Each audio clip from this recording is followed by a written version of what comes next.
Hola mis amigos, bienvenidos a su programa Las Píldoras del Dr. Borja.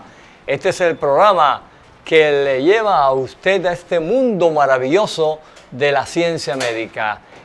Nos aprestamos a comenzar esta hermosa aventura del conocimiento humano en este mundo fascinante del organismo humano. Todo lo que acontece en él, todo lo que lo afecta, todo aquello lo que sirve para prevenir enfermedades, todo aquello que sirve para curar enfermedades. Su programa, Las Píldoras del Dr. Borja, es una cortesía de su servidor, Guillermo Borja González, neurocirujano de la Universidad de Cartagena, enclavada en el Corralito de Piedra, en la costa norte de Colombia, y neurocirujano endovascular, neurointervencionista, formado en la Fundación Instituto Eneri de la ciudad de Buenos Aires, en la República de Argentina.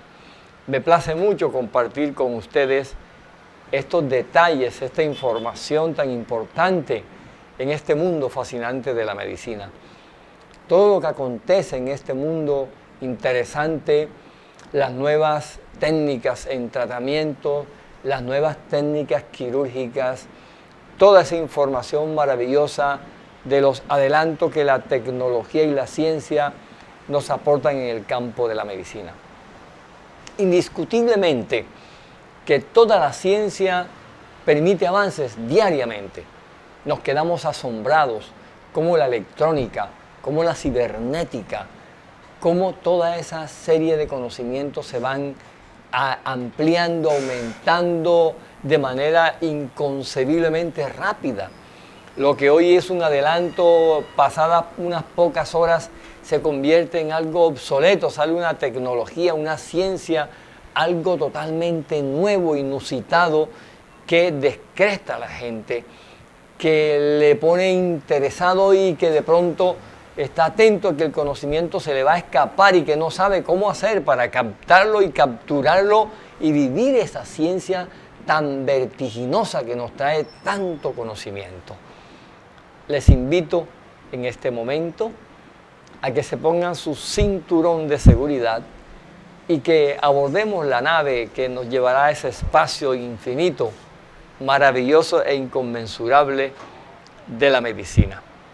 Este es un programa hecho para usted, para sus hijos, para sus hermanos, para su vecino, para el niño, para el adulto, para el anciano, para todos los que tenemos una neurona o dos neuronas o millones de neuronas. Basta con tener una sola neurona para tener una gran capacidad de aprendizajes. El Señor Dios Todopoderoso nos regaló 100.000 millones de neuronas al nacer. Una sola neurona es tan portentosa, tan maravillosa, que ni aun el computador más moderno y más poderoso la puede igualar. Porque la neurona humana no solamente procesa la información, no solamente tiene información, sino que crea nueva información, que eso no lo tiene ningún computador, no lo tiene ninguna máquina de ser creativa. Además, la neurona tiene algo muy importante, que es el sentimiento, el amor, el espíritu, que es que al fin de cuentas anima al ser humano. Entonces, mis queridos amigos, mis queridas amigas, acomódense y comencemos a mirar esta fascinante aventura del cuidado neurocrítico. Vamos a hablar en esta ocasión de el paciente neurocrítico. Es aquel paciente que tiene alguna lesión, que tiene algún compromiso de su sistema nervioso central y que está poniendo en peligro y en grave riesgo su vida. Miremos entonces qué nos aportan las imágenes. Aquí tenemos en esta primera imagen la representación de un medio de transporte elemental, de un medio de transporte que antes utilizábamos con muchísima frecuencia. Y era el método más moderno que en la antigüedad la humanidad descubrió. ¿A qué velocidad podríamos desplazarnos nosotros en un jumento, en un asno? Tal vez a 5 a 6 kilómetros por hora, de pronto a 7 a 8 o a 10 kilómetros por hora, cuando el animalito era bastante avanzado, cuando el animalito era bastante dinámico. ¿Y qué decir de esta forma de transportarnos también en la antigüedad? Miren, una chalupa, una barca primitiva, una canoa, una sencilla canoa. Con ella surcábamos las costas, porque no podíamos surcar los mares. Y a esa velocidad se viajaba en aquel tiempo. La velocidad con que nos desplazamos hoy en día es tan espectacular que también ha conllevado a graves peligros para la humanidad. Dígame usted, piense a qué velocidad puede desplazarse esta canoa entre una ciudad portuaria como, por decir, Nueva York. ¿Y cuánto podría tardar en llegar desplazándose desde Nueva York a Miami? Muchos días, tal vez meses, con graves peligros para la vida de los que se desplazaban en ella. Pero miren entonces lo que ocurre cuando esa canoa, cuando esa chalupa, cuando esa embarcación pequeña y sencilla se convierte en esta ciudad flotante que se desplaza tal vez a 70 a 80 nudos por hora, 70 a 80 millas náuticas, tal vez 100, 120, 130 kilómetros por hora. Qué interesante es lo que acontece con el tema de transporte. ¿Y qué decir de este transporte de carga, donde es más que una ciudad flotante que puede llevar miles de toneladas? No solamente a una velocidad mayor que cualquiera podía imaginarse, sino también con una capacidad de carga tremendamente importante. Esto expone al ser humano que se transporta en estos medios a accidentes, a situaciones de riesgo, a lesiones en su sistema nervioso, que por desplazarse a gran velocidad y por impactar en su cabeza, en su sistema nervioso, puede conllevar importantes lesiones. Y miren, este avión que le mete una carga tremendamente grande, no solamente en materias, sino en personas. ¿Cuántas personas pueden ir cómodamente sentadas en esta aeronave? Tal vez 300, tal vez 280, de pronto 350 personas. ¿A qué velocidad se desplaza esta aeronave? 800 kilómetros por hora, 900 kilómetros por hora, 700 kilómetros por hora, no importa, pero la velocidad es muy alta. El riesgo para los que viajan en esa nave es muy alto también. Es importante la capacidad de destrucción que tiene una aeronave que se desplaza a una gran velocidad. Por supuesto, hay los riesgos, pero también hay las precauciones y las medidas de seguridad perfectas y bien logradas para que el hombre evite estos accidentes. No solamente estamos hablando del medio primitivo, antiguo, en que transportábamos la carga, lo comparamos de inmediato con este sistema de transporte interespacial. Salimos del planeta Tierra, salimos a la Luna, nuestra primera conquista, pero ya hemos llegado a Marte y hemos llegado a otros planetas distantes de nuestro sistema solar. Lo importante es la forma en que nos desplazamos. Lo importante es el riesgo a que nos sometemos cuando nos desplazamos en un vehículo de transporte. ¿Cómo nos ingeniamos? De muchas formas para que este vehículo de transporte sea lo más eficiente posible. Que en un solo trayecto pueda cargar tal vez 200 kilos, tal vez media tonelada. Y no solamente cargando mercancía, cargando productos para una cocina, para un restaurante, para una fábrica, sino también cargando vidas humanas. El alto riesgo al que está sometida la población humana es sumamente importante en la formación de grandes problemas en el sistema nervioso central. ¿Y qué hablar del factor tiempo? El tiempo es oro, dice ese adagio popular, que todos lo conocemos.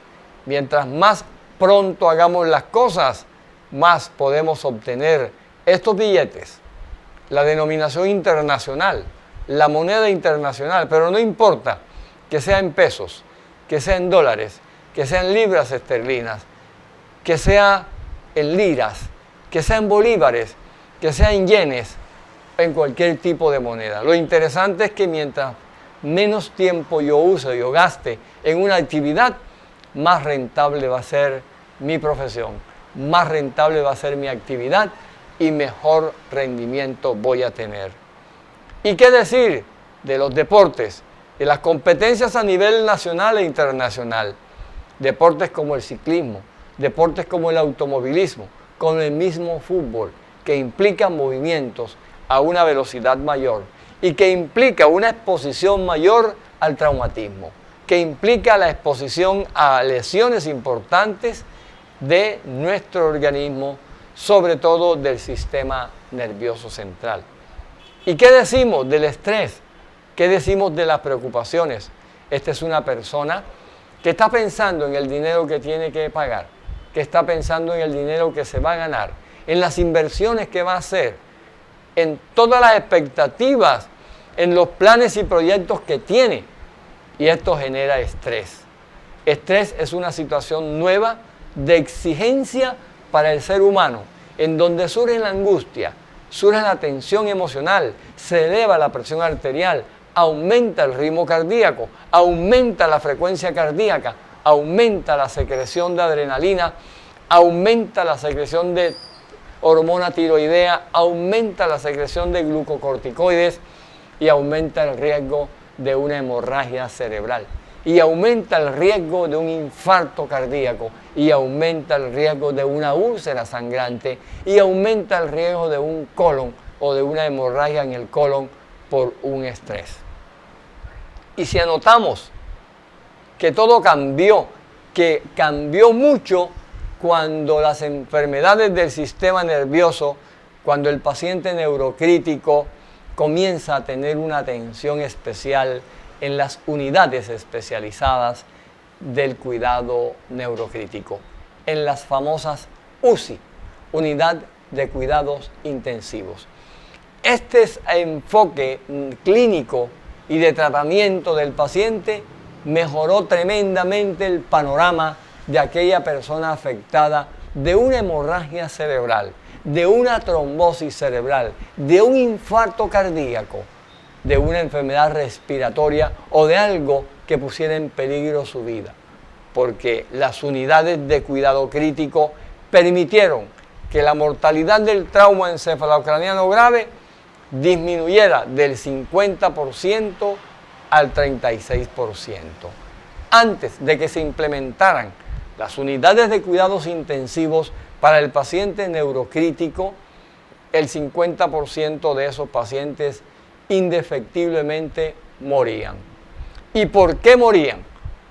Porque la mortalidad era tan alta debido a lesiones secundarias, no al trauma directo, sino a la infección respiratoria, a la hipotensión arterial, a los procesos de deterioro que se presentaban cuando las personas eran sometidas a este tipo de situaciones. ¿Y qué decir, mi querido amigo, de no solamente el trauma, sino otro tipo de enfermedades? La mayor parte de las medidas que inciden en la morbimortalidad siguen siendo muy sencillas. ¿Por qué se muere un paciente crítico? Por el control de la vía aérea. Un paciente que se accidenta en una carretera. Un paciente a quien se le produce una hemorragia cerebral, a quien le da una trombosis cerebral, muchas veces muere porque las secreciones el moco que produce normalmente no lo puede deglutir, no lo puede tragar, no lo puede movilizar porque pierde el reflejo del vómito, pierde el reflejo nauseoso y esa secreción se encharca dentro de su garganta y se va por la vía respiratoria hacia los pulmones. Y ahí es cuando decimos que el paciente se mata, se muere él mismo por su propia secreción, porque no está consciente, no tiene la plenitud de sus facultades y no es capaz de movilizar ese moco que usted conscientemente lo exputa, lo expulsa y queda libre su vía aérea y no se va a complicar. Otro detalle importante, la prevención de la hipotensión arterial. Un paciente con un trauma craneoencefálico, un paciente con una hemorragia cerebral, un paciente con un accidente vascular cerebral trombótico o embólico, o un paciente que tiene una fibrilación auricular. ¿Por qué se muere? Porque la presión arterial muchas veces se baja. Entonces la sangre que debe llegar al cerebro no llega en la cantidad ni con la presión adecuadas. Esa baja de tensión arterial determina que la neurona no reciba el flujo sanguíneo adecuado y entonces entra en una situación de hipoxia. La hipoxia produce edema cerebral y el edema cerebral finalmente es el que mata al paciente. Entonces, primer paso para atender a un paciente neurocrítico, tener un buen control de la vía aérea, que no haya una obstrucción de su garganta, que no haya una obstrucción de su tráquea, que no haya una obstrucción de sus bronquios, que no haya, por ejemplo, un hematoma intratorácico, un neumotórax, atención, que no haya un hemotórax, sangre dentro del tórax, aire a presión dentro del tórax, que comprima los pulmones, que comprima la vía aérea y que no le permita respirar bien al paciente. Es una de las principales causas de muerte. O que el paciente accidentado, o que el paciente con un ACV trombótico o hemorrágico que tiene una prótesis dental, la prótesis en su inconsciencia pierde el control de ella, se suelta y se va para la vía aérea, se incrusta en la vía aérea y el paciente muere asfixiado. La persona muere ahogada con su prótesis dental, porque nadie lo pudo socorrer, porque se encontraba solo y porque estaba en estado de inconsciencia. Otro factor importante, el control de la glicemia, el azúcar en la sangre. Cuando hay baja de glucosa en la sangre, esto lo sufre la neurona. La neurona no puede darse el lujo de pasar 5 minutos sin glucosa, porque la glucosa es la gasolina. La glucosa es el combustible para que la neurona funcione. La neurona no guarda glucosa en su interior. La neurona no guarda el azúcar en su interior. Entonces tiene que recibirlo de la sangre de manera permanente, constante. Cuando hay una baja de glicemia, puede haber convulsiones. Cuando hay convulsiones puede haber edema cerebral y puede sobrevenir la muerte del paciente. La prevención de la hipertermia, es decir, que haya fiebre.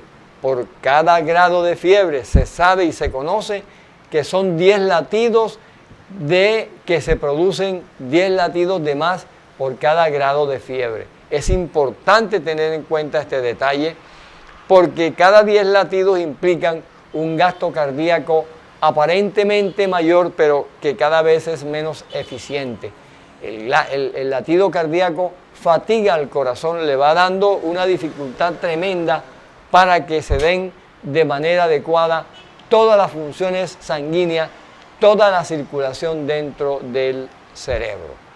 La prevención de la hipertermia. Ese es lo sencillo, esa es la parte fácil y sencilla, completamente sencilla, que debemos tener en cuenta para el cuidado básico, para el cuidado fundamental del paciente con un trastorno neurológico y que su vida está en un estado crítico. Esta es la primera parte que le quiero comentar en su programa Las Píldoras del Dr.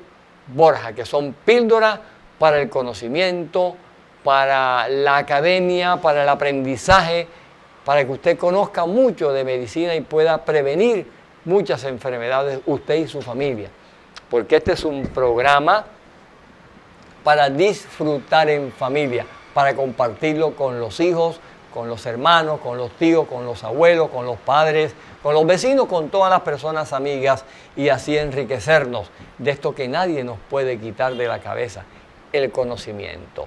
Este es su programa, Las Píldoras del Dr. Borja.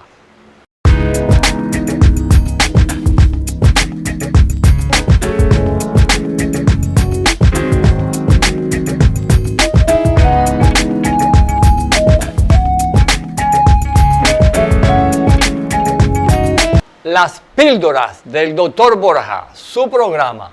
Este es el programa que llega a su hogar, que llega a su oficina, que llega a su trabajo, que usted lo puede ver desde su móvil, porque es un programa que llega a todos los rincones del universo, desde muchos lugares, se comunican con nosotros y nos comentan de qué valiosas son estas charlas, estas conferencias que enriquecen tanto el conocimiento, la mente, la inteligencia suya, como también su espíritu.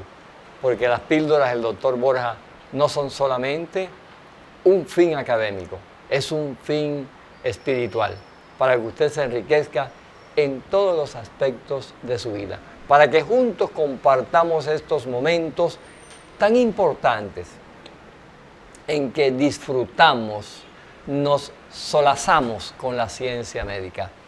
La ciencia médica es fascinante, es interesante, es hermosa, es maravillosa, porque todos los días nos ofrece cosas nuevas, interesantes, fascinantes, increíbles.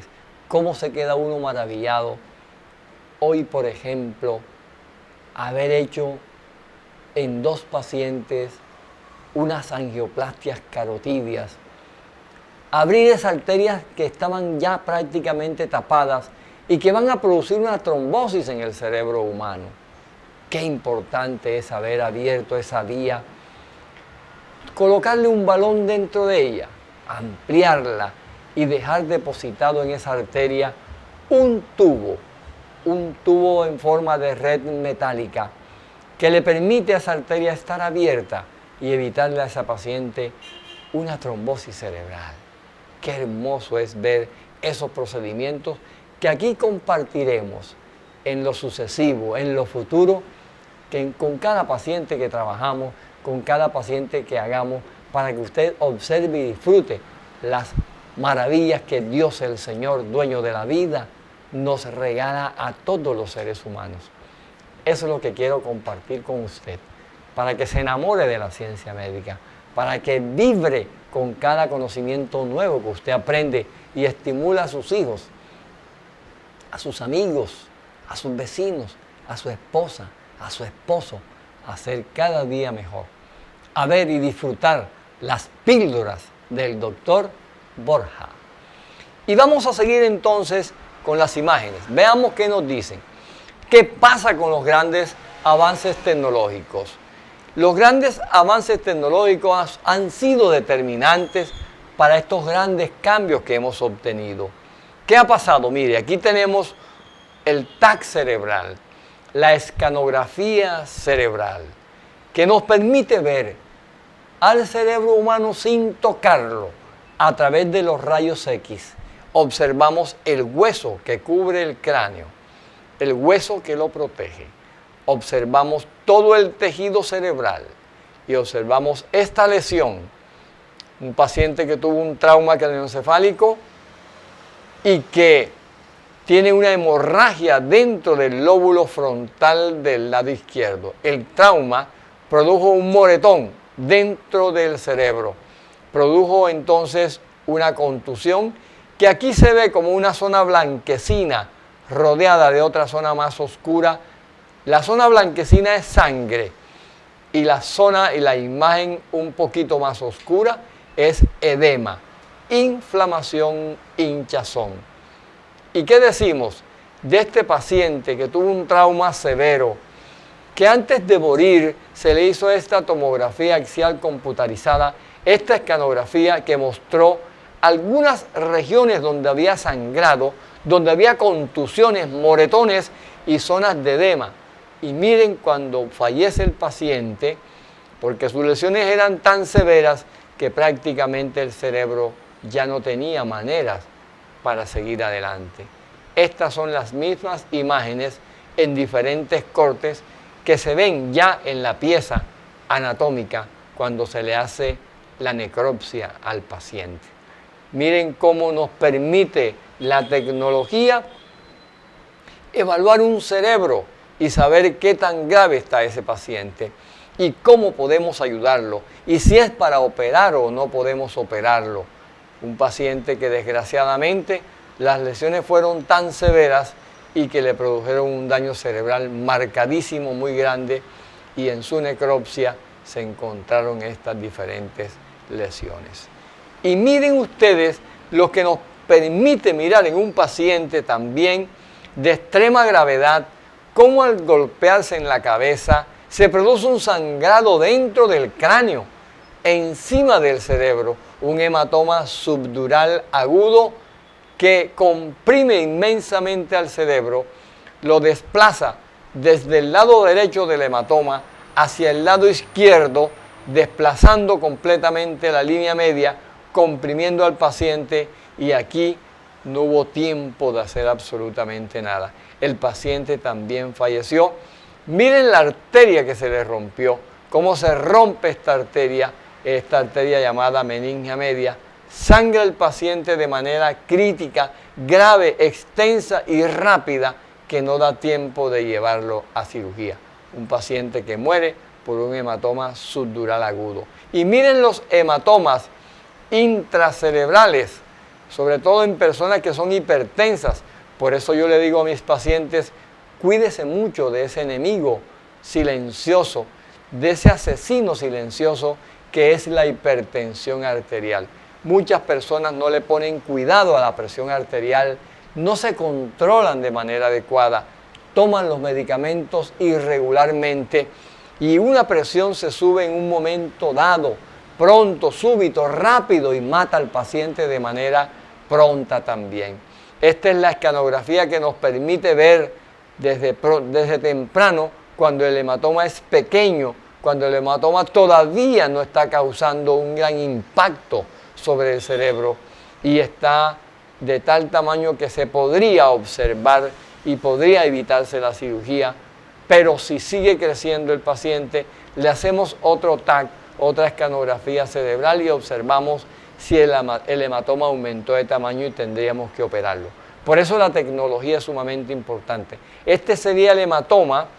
Si le hacemos un corte, esta es una representación artística del hematoma, que en vivo se ve como sangre rojo y la parte blanquecina se ve como edema cerebral, que es esto de aquí. Esto sería lo rojo, lo blanco aquí en la escanografía sería lo rojo y lo amarillento, lo pálido, sería el edema cerebral.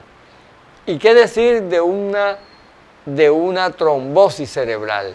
Cuando hay trombosis cerebral, hay una forma de edema, falta de circulación en el cerebro afectado, y se ve como una hipodensidad oscura en la región frontal y en la región temporal del lado izquierdo en este paciente. En este otro paciente, esta es una trombosis que comenzó, que está fresca, que está reciente, porque aquí donde están las dos flechas amarillas, observamos que hay como una cuerdecita un poquito blanquecina.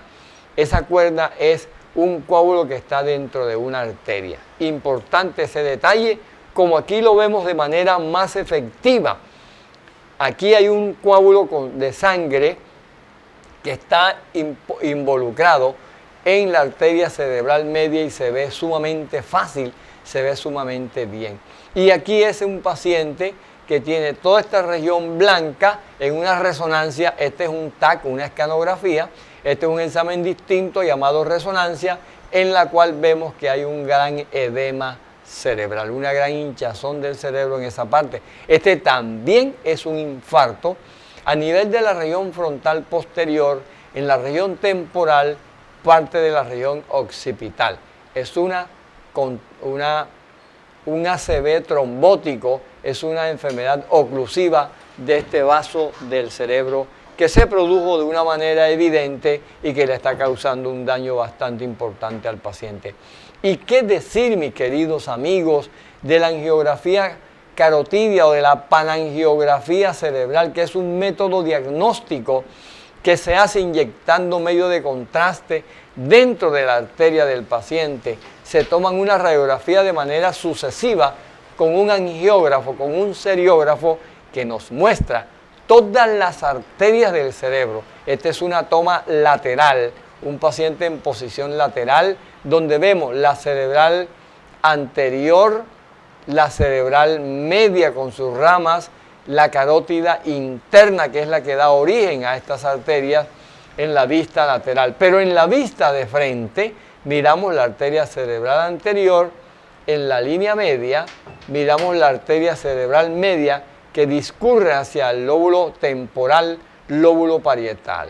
Y vemos la arteria carótida interna, que es la que le da la vida o que le da origen a las dos, a la cerebral anterior y a la cerebral media. La panangiografía cerebral, que nos permite ver cuando hay una trombosis. Por ejemplo, esta es una arteriografía, una panangiografía que está tomando en este momento la arteria vertebral del lado izquierdo y nos da a ver claramente esta falta de llenado de contraste en la arteria secundaria a una trombosis en este sitio. Se le hace tratamiento al paciente, se le quita el trombo, se le quita el coágulo y de inmediato el paciente en ese paciente queda restituida la circulación cerebral sin ningún problema. ¿Y qué decir si hacemos tempranamente una arteriografía carotidia, una panangiografía mirando los vasos del cuello? Miramos cómo esta arteria se está tapando. Precisamente tuvimos dos casos como este, muy parecidos, en las cuales tuvimos que penetrar la arteria, abrir esto con un balón especial, inflar el balón en el sector que estaba estrecho, expandirlo, ampliarlo y colocarle un tubo en forma de malla llamado stent para reconstruir la arteria. Esto se hace de una manera muy sencilla y le salva la vida a un paciente en 30, en 40 minutos. ¡Qué maravilla es la ciencia médica que nos da el Dios Todopoderoso! Y qué importante, aquí por ejemplo, miremos la vista anterior. Esta es la misma arteria de otro paciente, ¿verdad? La que vimos primero, y esta es una arteria tapada completamente. En el paciente anterior veíamos que el medio subía hasta acá, hasta esta arteria distal. Pero aquí se tapa completamente la arteria. Aquí hay una trombosis, aquí no hay nada que hacer. Este es un paciente que muy probablemente tiene un pronóstico fatal. Si detectáramos a tiempo todas esas cosas, lo podríamos remediar. Cuando detectamos en este paciente que la arteria se le estaba tapando, pudimos hacer la dilatación, la angioplastia, y luego colocarle el stent y quedó sano y salvo ese paciente. Ya en este paciente no hay nada que hacer, el coágulo está totalmente definido, totalmente organizado y ahí no pasa sangre. El daño al cerebro es severo porque la sangre no puede dejar de pasar por más de 5 minutos. No puede estar tapada por más de 5 minutos. Y esta panangiografía muestra unas arterias jóvenes, unas arterias nítidas, definidas, sin ninguna irregularidad. Pero aquí en esta rama, llamada cerebral anterior, hay una gran dilatación que se llama aneurisma de la arteria comunicante posterior. Un aneurisma de la arteria comunicante posterior. Acá en esta otra angiografía o panangiografía vemos una arteria de cerebral anterior distal que tiene esta imagen en forma de pera invertida. Este es un aneurisma de la pericallosa. Este es un aneurisma de la pericallosa, diagnosticado y que ya le podemos embolizar mediante una técnica nueva que existe, que es embolización con microcoils de platino. Lo mismo este paciente, que se debe embolizar con microcoil de platino. Y miren cómo encontramos otro aneurisma en el cerebro tempranamente, un aneurisma de la arteria comunicante posterior. Aquí está. Este aneurisma lo descubrimos a tiempo y logramos en su interior colocarle microcoiles. Microcoil tapando como un ovillo, como una madeja ahí en su interior para que forme trombos, coágulos y se tape esta malformación vascular, esta anomalía vascular llamada aneurisma de la arteria comunicante posterior. Y miremos lo que nos da el TAC cerebral, la escanografía cerebral, la tomografía, en donde vemos la punta de un aneurisma gigante de la cerebral media que está calcificado. Aquí lo vemos grande, calcificado, y aquí sangró. Aquí hay sangre en el tercer ventrículo. Este mismo aneurisma lo podemos ver en una resonancia de una manera diferente, con una ausencia de señal, un vacío de señal por la velocidad con que la arteria circula en ese lugar. Da una imagen en forma de hueco, como si fuera un queso gruyère. Aquí lo vemos en una resonancia, una angiografía por resonancia. Aquí está el aneurisma de manera clara y evidente. Okay, aquí lo pueden observar todos de una manera muy efectiva. Este aneurisma se trató con microcoil de platino y el paciente quedó sumamente bien. ¿Y qué decir de los accidentes de tránsito? El paciente neurocrítico muere muchas veces en el mismo sitio del accidente. Pero cuando queda alguno vivo, cuando se puede hacer algo, los medios de transporte ayudan muchísimo a que la facilidad del servicio se pueda prestar de una manera activa, dinámica. Aquí vemos un helicóptero disponible para transportar a cualquier persona que necesite ser llevada a un centro hospitalario. Y las comunicaciones. Miren estos antiguos radios que nos ayudaban a comunicar todas las necesidades que tenían los pacientes. Llamaban desde el sitio del accidente a un hospital, a una clínica y le decían: preparen el quirófano, preparen tal o cual medida terapéutica, porque tenemos un paciente que tenemos que operar, que tenemos que ponerle un tubo en tórax, que tenemos que hacerle tal o cual cosa, y un equipo médico estaba esperándolo. Hoy en nuestra ciudad, en todas las ciudades, tenemos clínicas bien formadas, bien construidas, bien constituidas, que tienen muchas unidades importantes a nivel mundial. Vemos personal bien entrenado, preparado, especializado precisamente en este tipo de fenómenos, en este tipo de enfermedades. Clínicas que todos los días progresan, que todos los días nos traen adelanto para que podamos tratar de la mejor forma al paciente y el pronóstico de vida sea cada día mejor.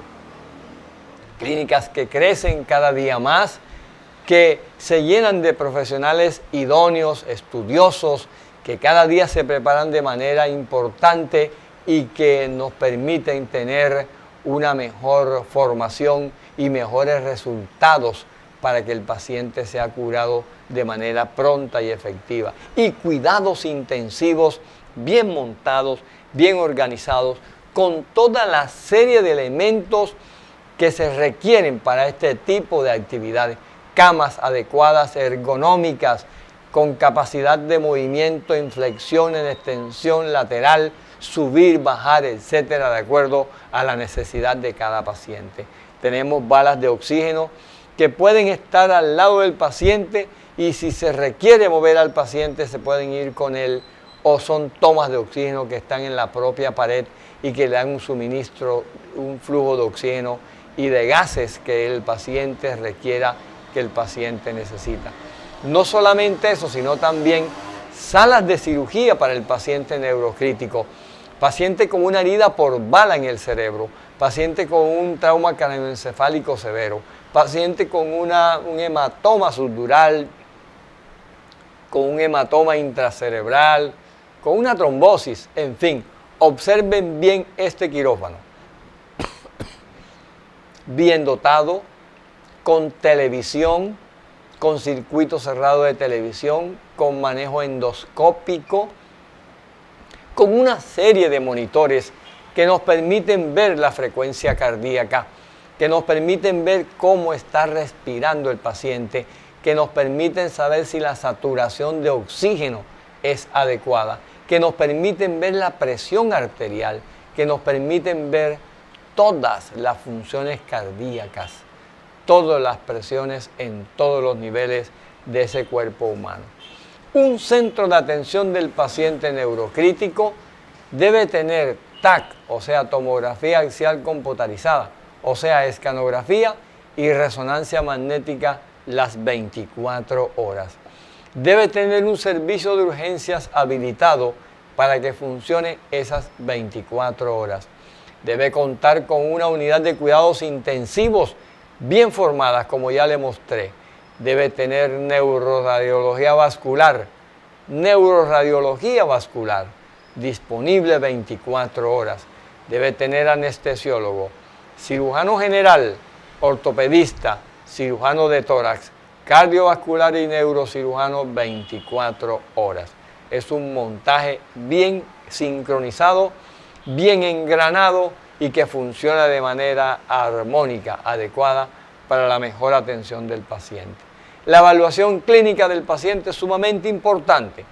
Tenemos que asegurarnos que esté respirando bien, que la dinámica respiratoria sea adecuada, si tiene fracturas costales, si tiene secreciones, si tiene un colapso pulmonar. Controlar el sangrado, mirar qué arterias, qué venas están sangrando, en qué lugar hay sangrado y controlarlo y frenarlo. Controlar la presión arterial, hacer una evaluación neurológica y una inspección completa. Pero eso lo hacemos ahora, en este momento, y no podemos quedarnos quietos. Cada 5, cada 10, cada 20 minutos, de acuerdo al estado del paciente, hay que valorarlo porque la evolución de un paciente es dinámica, muy dinámica. El paciente puede cambiar de un instante a otro y el médico debe detectarlo para darle un mejor servicio. ¿Qué estudio le vamos a hacer al paciente? Un hemograma, un ionograma, bioquímica, líquido cefalorraquídeo, radiografía, TAC, resonancia magnética, electroencefalograma, potenciales evocados, tomografía por emisión de positrones para angiografía y medicina nuclear si se necesita. Tenemos una persona muy famosa que recibió una herida por bala en la cabeza, un gran jugador de fútbol suramericano que dio mucha gloria a su país. Gracias a Dios se pudo salvar, a pesar de que fue una herida importante en su cerebro. Se le llevó a cuidados intensivos, se le hizo cirugía y hoy esa persona está adaptada de nuevo a una vida casi que normal a pesar de esa lesión tan importante. Mis amigos, lo que quería comentarles sobre este tipo de cuidados críticos en el paciente es que usted tenga en cuenta que hoy en día, para que esto se dé, tiene que haber una institución adecuada, idónea. No en todas partes se pueden atender pacientes neurocríticos porque ameritan una cantidad de profesionales bien formados, porque ameritan el intensivista de fondo, básico, permanente, 24 horas, porque requieren de un neurocirujano que esté atento a cualquier tipo de cirugía, un cirujano general, un cirujano de tórax, ortopedistas bien formados, gente que sepa manejar todos los parámetros para mantener vivo a un paciente en condiciones críticas e impedir efectos negativos de las lesiones secundarias. Este tema importante del cuidado neurocrítico, quiero que usted lo guarde en su mente, quiero que lo guarde en su corazón y sepa que hay muchas cosas buenas por hacer en estos pacientes que tienen dificultades serias, importantes del cerebro por un accidente vascular, hemorrágico o trombótico o embólico o un trauma craneoencefálico o una lesión de cualquier tipo que agreda el sistema nervioso central. Por eso este es su programa, Las Píldoras del Dr. Borja. Programa que llega a usted para que usted se enriquezca, que se engrandezca, para que le aporte al mundo en esta revolución científica, en esta revolución espiritual, para transformar a un mundo convulsionado, difícil, en un mundo mejor, donde todos seamos amigos, donde todos seamos hermanos, nos ayudemos los unos a los otros, se acaben para siempre las envidias, los rencores, los temores. Vivamos como verdaderos hermanos en solidaridad y en armonía. Las píldoras del doctor Borja.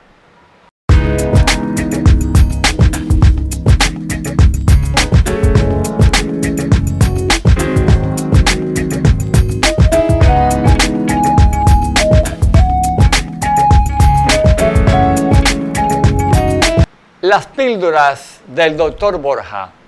Qué hermoso es compartir con usted esa riqueza académica, la riqueza científica, la que nos enseña cómo es el mundo de la medicina, la que nos enseña cómo es el cerebro, cómo es el corazón, cómo funciona nuestro hígado, cómo nos protegemos de las infecciones, cómo se daña nuestro estado y nuestro sistema digestivo.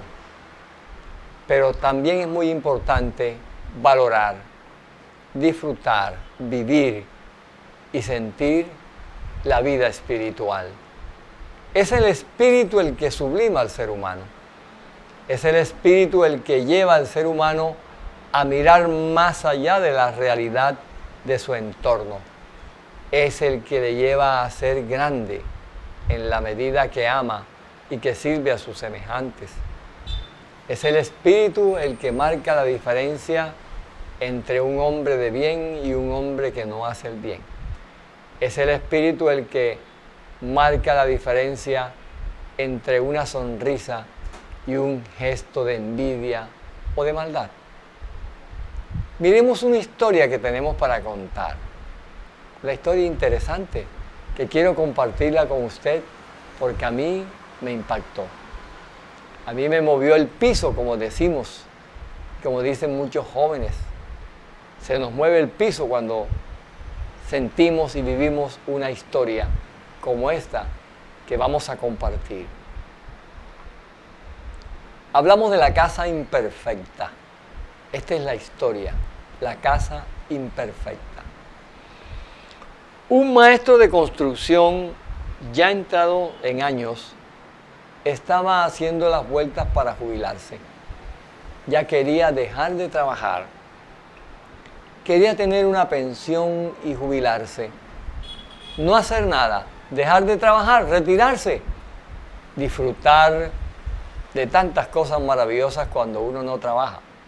Por ejemplo, él quería decirle a su jefe, le comentó, lo llamó aparte y le dijo que tenía planes de dejar el trabajo para llevar una vida más placentera con su esposa y su familia. Iba a extrañar su salario de todos los meses. Le iba a hacer falta el dinero que iba a ganar, porque la pensión siempre paga menos que el salario que se devenga mensualmente. Pero no importa, ya a él no le interesaba la cantidad de dinero, le interesaba era la cantidad de tiempo para compartir con su familia. Ese tiempo que no le dio generosamente cuando trabajaba, cuando laboraba. Ya se las arreglaría de alguna manera de la plata que le hiciera falta, del dinero que le hiciera falta. Lo importante era disfrutar. El jefe se dio cuenta de que era inevitable que su buen empleado, porque era un buen empleado, dejara la compañía y le pidió como favor personal que hiciera un último esfuerzo. El jefe le pidió a su trabajador que ya se iba a retirar que hiciera el último esfuerzo. Construir una casa más. Le dijo, constrúyeme una casa más. Constrúyemela. Antes de retirarte, quiero que me construyas una casa. Le pidió al trabajador que se iba a retirar. El hombre accedió y comenzó su trabajo, pero se veía a las claras que no estaba poniendo el corazón en lo que hacía. No estaba haciendo la casa con el amor que antes lo hacía, lo estaba haciendo ya por obligación, para hacerle el favor al jefe. Utilizaba materiales de inferior calidad y su trabajo, lo mismo que el de sus ayudantes, no era el mejor, era deficiente. Era una infortunada manera de poner punto final a su carrera. Cuando el albañil terminó el trabajo, el jefe fue a inspeccionar la casa y le extendió las llaves de la puerta principal. Esta es tu casa, querido amigo, le dijo. Esta es tu casa. La casa no era para mí. No me estabas construyendo la casa a mí. Era para ti. Es un regalo para ti la casa. Si el albañil hubiera sabido que estaba construyendo su propia casa, seguramente lo hubiera hecho totalmente diferente. La hubiera hecho con más amor, con mejores materiales. Ahora tendría que vivir en la casa imperfecta que él mismo había construido. Él no sabía que iba a construir, que estaba construyendo su propia casa y no la hizo de la mejor manera.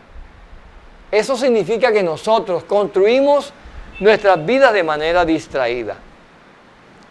Tú y yo, usted y yo, construimos nuestras vidas de manera descuidada,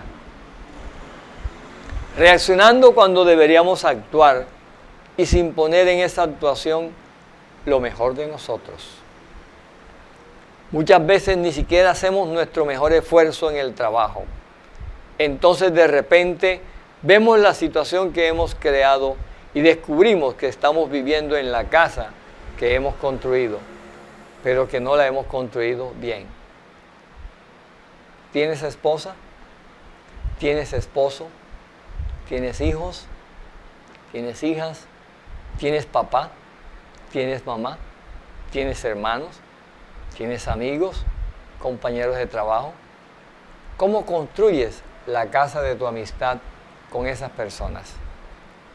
¿Es tu casa de la amistad habitable? ¿Crees que estás construyendo lo mejor o la estás haciendo de mala gana? ¿O la estás haciendo con materiales inadecuados? ¿Le estás poniendo el interés verdadero a tu trabajo? ¿Es tu trabajo un servicio para los demás? ¿Es grato tu trabajo? ¿Disfrutas de tu trabajo? ¿Gozas con tu trabajo? Plantéate esas preguntas. La conclusión es que debemos pensar como si estuviésemos construyendo siempre nuestra casa. Cada día clavamos un clavo. Cada día levantamos una pared o edificamos un techo. Construir con sabiduría es la única regla. Es la única regla que podemos reforzar en nuestra existencia. Inclusive si la vivimos por un solo día. Y es que muchas veces un solo instante de nuestra vida determina cambios importantes en ella. ¿Cuántas veces un gesto de desagrado, de desplante, marca la vida de tu hijo, marca la vida de tu hija? Marcó tu vida porque tu padre te dijo algo en un instante. ¿Cuántas veces los hijos se sienten bien porque sus padres le dicen frases de estímulo, le dan la importancia que merece cada hijo? ¿Cuántas amistades se han perdido por una frase a veces lanzada sin querer, por descuido, displicentemente? ¿Cómo estás construyendo tu casa? ¿Es agradable la habitación que estás construyendo? ¿Es agradable para los demás tu casa?